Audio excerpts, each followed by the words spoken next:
с ней поймали один ритм. Я люблю ее, и она меня полюбила.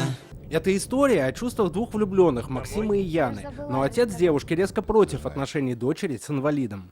Прекрати преследовать мою дочь. Почему? Она тебе не пара.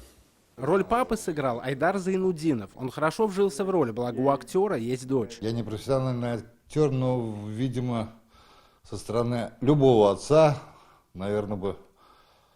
Ну, я думаю, что возникали вопросы подобные. По сюжету пара преодолела все. На очереди вторая серия, которая станет логичным продолжением ленты. Части будут объединены в один полнометражный фильм. Я сейчас планирую сделать прокатное удостоверение, показывать во всех кинотеатрах Казани и Москве.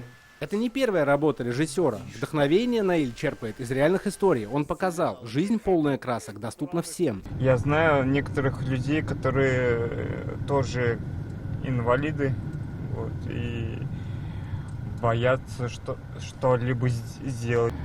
А так у меня, слава богу, полноценная жизнь, работаю, занимаюсь любимым делом уже 5 лет. Кроме дела, есть еще и личная жизнь. Наиль признается, хочет найти девушку, как герой его фильма. Я на самом деле своему главному герою,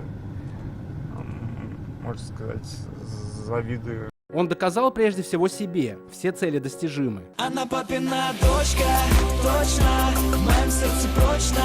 Она папина дочка, и я люблю ее, точка. Артур Халилулов, Рамзиль Гарипов, ТНВ, Казань.